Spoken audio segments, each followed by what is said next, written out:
মনে রাখবেন, একজন পুরুষ যখন কাঁদে তার চোখের পানিটা ছলনার পানি নয়, এই পানিটা হচ্ছে একটা বেদনার পানি, বুক ফাটা কষ্টের পানি।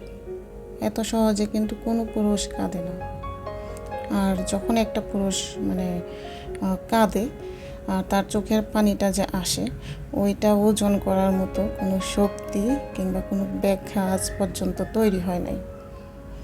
আর এই সমাজে যেমন মনে করেন যে একজন নারীর জন্য, একজন নারীর কুকর্মের জন্য 10জন নারী কলঙ্কিত হচ্ছে প্রতিনিয়ত, ঠিক তেমনইভাবে একজন পুরুষের কুকর্মের জন্যও কিন্তু 10জন পুরুষ কলঙ্কিত হচ্ছে। ভালো মন্দ দুইটা মিলেই কিন্তু এই জগৎ সংসার। আর তার মানে এই না যে আপনি না জেনে না শুনে ভালোভাবে যাচাই না করে একজন সম্পর্কে আপনার মন গড়া ইচ্ছে মতো টাইটেল দিবেন যে পুরুষ কিসে আটকায়, নারী কিসে আটকায়। এগুলা কী জন্য বলেন? আসসালামু আলাইকুম। বাংলাদেশি ব্লগার কামরুন নাহার ইউটিউব চ্যানেলে আপনাদের সবাইকে স্বাগতম। ছোটদের প্রতি স্নেহ এবং বড়দের প্রতি শ্রদ্ধা সম্মান জানিয়ে আমি আমার আজকের ব্লগটি শুরু করছি। আশা করি আপনাদের ভালো লাগবে এবং ভিডিওর শুরুতেই সবার কাছে চেয়ে নিচ্ছি একটি লাইক দিয়ে সম্পূর্ণ ভিডিওটি কন্টিনিউ করবেন প্লিজ। আর আজকে হচ্ছে শুক্রবার ফজর থেকেই আমি লাইভটা ভিডিওটা শুরু করছি। আসলে লাইভ চলে আসে, যেহেতু লাইভ করি এই জন্য লাইভ চলে আসে মাঝে মাঝে মুখ দিয়ে। যাই হোক, তো ভিডিও তো শুরু করলাম শুক্রবার সকাল থেকেই, কিন্তু শেষ হয়েছে একদম রাত 10টা পর্যন্ত। যাই হোক, পুরোটাই আপনাদের সাথে শেয়ার করব। এখানে চা নাস্তা, সকালবেলা পরোটা চা হলে তো আমার বাচ্চাদের কিছুই লাগে না, তাদের খুব প্রিয় একটা খাবার। একদম ছোট যে, উনিও অভ্যাস হয়ে গেছে এখন। আর ওনার জন্য কিন্তু এই যে স্টিলের মগে নেওয়া হয়েছে, কারণ কাচেরটাতে দিলে উনি এক নিমিষেই হাত থেকে ভেঙে ফেলবে। আর এদিকে হচ্ছে বাচ্চাদের জন্য আজকে যেহেতু শুক্রবার, তো ভাবলাম একটু পোলাও আর মাংস রান্না করে দিই। আর আমার জন্য কিন্তু আমি কিছুই করি নাই, পান্তা ভাত ছিল, পান্তা ভাত খাবো। পান্তা ভাত খেতে আমার ভালোই লাগে। আর আমি যেদিন সকালবেলা পরোটা খাই, ওই দিন আমি এমনিতেও দিনের বেলা আমার ক্ষুধা কম লাগে। আর এদিকে এই যে পাটায় বেটে নিয়েছি, আমি কিন্তু পাটায় বেটে খাই, আপনাদের সাথে সবসময় বলি। আর পেঁয়াজটা কেটে নিলাম পোলাওয়ের জন্য। তারপর সব কিছু রেডি করে রান্নাটা করে ফেলছি, পোলাওটাও রান্না করে ফেলছি অফ ক্যামেরায়। যেহেতু শুক্রবার, আজকে চেষ্টা করতেছিলাম যে খুব একটার ভিতরে সব কিছু যেন কমপ্লিট করে একটু তাড়াতাড়ি নামাজটা পড়তে পারি। তো যে কথাটা আপনাদের সাথে বলতে চাচ্ছিলাম যে কারো সম্পর্কে না জেনে না শুনে আসলে কোনো কিছু বলা ঠিক না। সমালোচনা এমন একটা জিনিস, একজন মানুষকে পচানোর জন্য সমালোচনাই যথেষ্ট। হ্যাঁ, আর আমাদের এই সমাজটা এতটাই এখন কি বলবো, যাই হোক, আমরা বাঙালি জাতি এমনিতেও আমরা একটু সহজ সরল, যে যখন যেভাবে বলে আমরা ওইটাই বিশ্বাস করি। মেয়েরা তো আরও সহজ সরল। কিছুদিন আগে খবরে, ফেসবুকে, ইউটিউবে, সব জায়গায় একটা বিষয় নিয়ে খুব ভাইরাল হয়ে গেছে যে পুরুষ কিসে আটকায়, কিডনি দিয়েও আটকাতে পারলো না। আসলে আমার জানা মতে একজন কিডনি পেশেন্ট, তার তো একটা পা এমনিতেই কবরে। আর যে লোকটার বিরুদ্ধে এই যে এলিগেশনটা নিয়ে আসছে, আমি গতকালকে একটা ভিডিওতে ওনাকে আমি সরাসরি দেখছি, এর আগে দেখি নাই।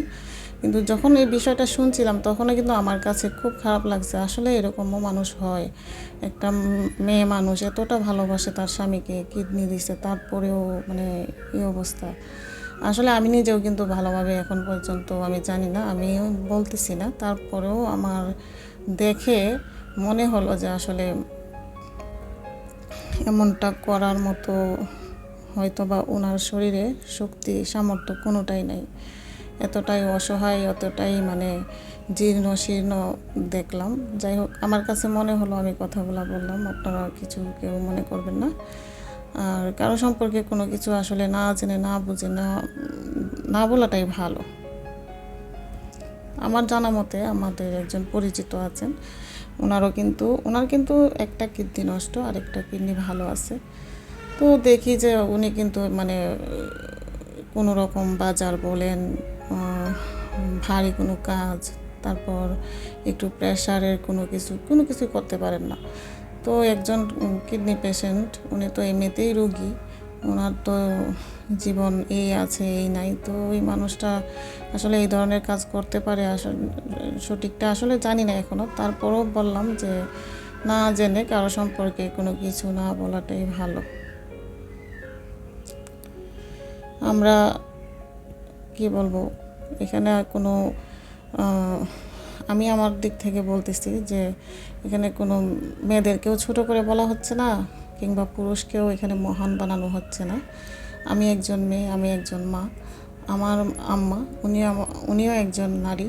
তো আমার আম্মা যদি আমাকে জন্ম দিয়েছেন, আমার বাবা ছাড়া তো আমাকে জন্ম দিতে পারতেন না।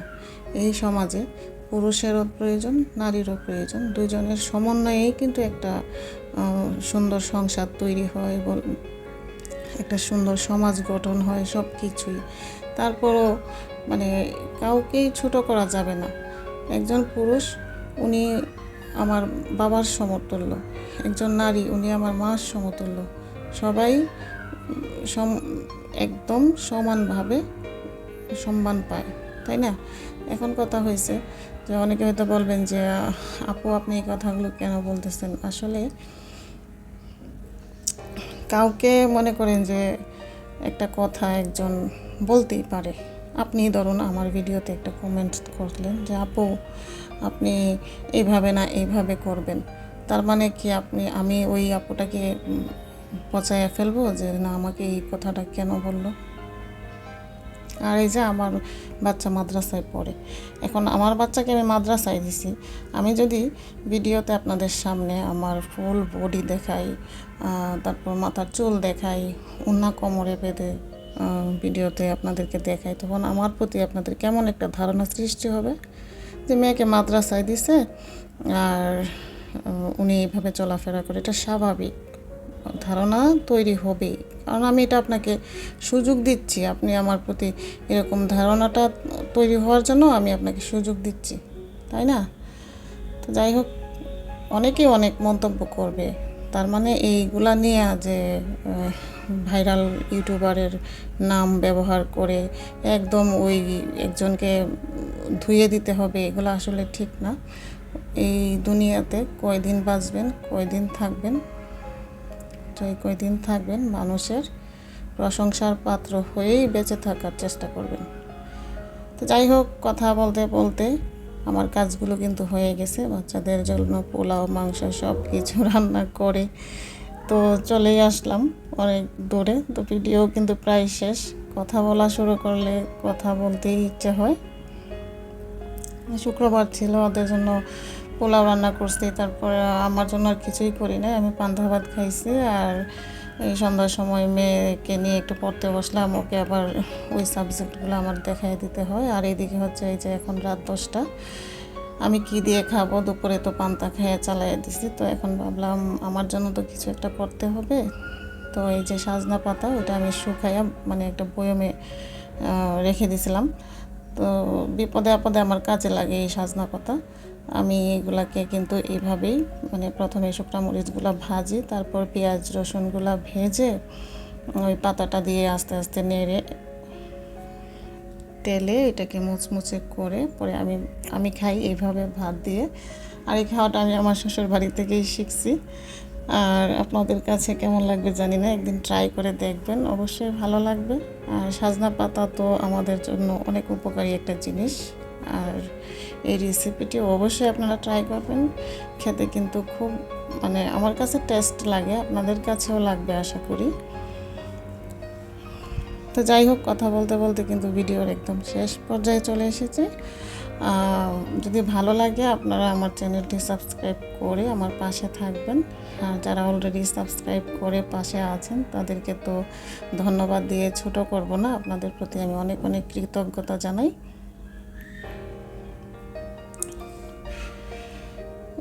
সাজনা পাতা এভাবে কিন্তু আমি খাওয়া শিখছি আমার শ্বশুর বাড়ি থেকে। আমার যা এভাবে রান্না করতেন, তো দেখেই কিন্তু আমি এভাবে শিখছি।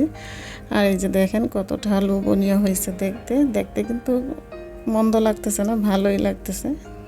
তো যাই হোক, ভিডিওটি আজকের মতো এই পর্যন্তই। আল্লাহ হাফেজ, আসসালামু আলাইকুম।